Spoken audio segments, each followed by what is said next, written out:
Eagle चील की कठिन परीक्षा। ऊंचे पहाड़ों पर जहां हवा पतली और मौसम बहुत कठिन होता है, एक पुराने देवदार के पेड़ पर एक चील ने अपना घोंसला बनाया था।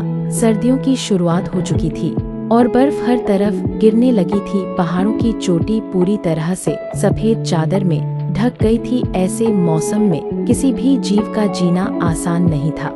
लेकिन चील की परीक्षा अभी शुरू हुई थी। घोंसले में दो छोटे छोटे अंडे थे। चील माँ उन्हें अपने पंखों के नीचे गर्म रखती थी। बाहर तेज बर्फीली हवा चलती तो घोंसला हिलने लगता। कई बार ऐसा लगता जैसे हवा का एक तेज झोंका अंडों को नीचे गिरा देगा, लेकिन माँ चील अपने मजबूत पंजों से घोंसले को पकड़े रहती और अपने पंखों को और कसकर अंडों के चारों ओर लपेट लेती। एक रात बर्फ इतनी तेज गिरी कि पेड़ की शाखाएं भार से झुकने लगी। ठंड इतनी बढ़ी कि घोंसले के आसपास सफेद धुंध जैसी परत जम गई। माँ चील खुद ठंडी हो रही थी, उसके पंखों पर बर्फ चिपक रही थी, लेकिन उसने जरा भी हिम्मत नहीं हारी। उसने अपने शरीर की गर्मी अंडों को दी और खुद धीरे धीरे ठंडी होती रही। अगली सुबह सूरज की हल्की किरणें निकली, लेकिन भोजन ढूंढना अभी भी आसान नहीं था। माँ चील घोंसले से दूर नहीं जा सकती थी, क्योंकि अंडों को हर पल उसके गर्म पंखों की जरूरत थी। पर पेट खाली था, कमजोरी बढ़ रही थी।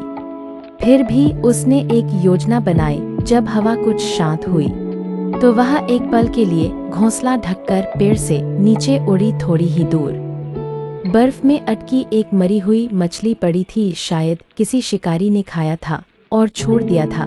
उसी मछली के सहारे माँ चील ने खुद को संभाला और फिर तुरंत अंडों के पास लौट आई। दिन बीतते गए, ठंड अभी भी थी, लेकिन माँ चील हार नहीं मानी। कभी वह बर्फ हटाती, कभी टूटती शाखाओं को ठीक करती, कभी तेज हवाओं से अंडों को ढक कर रखती। एक सुबह जब सूरज सुनहरी किरणों के साथ पहाड़ों पर उगा, घोंसले में हल्की सी टिक टिक की आवाज हुई। अंडों में हल्की दरारें पड़ चुकी थी। माँ चील की आंखों में चमक दौड़ गई। उसने और सावधानी से अंडों को गर्म किया। कुछ पलों बाद पहले अंडे से एक छोटा सा नरम पंखों वाला चील शावक बाहर निकला। उसकी छोटी छोटी आंखें बंद थी, पर उसकी हल्की चिंची ने माँ के दिल में नई जान डाल दी। पलों बाद पहले अंडे से एक छोटा सा नरम पंखों वाला चील शावक बाहर निकला। उसकी छोटी छोटी आंखें बंद थी, पर उसकी हल्की चिंची ने माँ के दिल में नई जान डाल दी। थोड़ी देर बाद दूसरा शावक भी बाहर आ गया। माँ चील ने दोनों बच्चों को अपने पंखों में समेट लिया। वह थकी हुई थी, कमजोर थी, पर खुश थी, क्योंकि उसने कठिन से कठिन परीक्षा को जीत लिया था।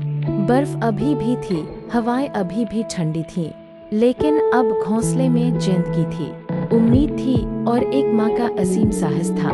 इसी तरह इंसान भी अपने बच्चे को बड़े प्यार से पालते हैं और फिर बाद में वही बच्चे अपने माँ बाप बड़े होने पर परेशान करते हैं। आप यहाँ तक वीडियो देखने के लिए धन्यवाद। लाइक सब्सक्राइब अवश्य कर ले। धन्यवाद।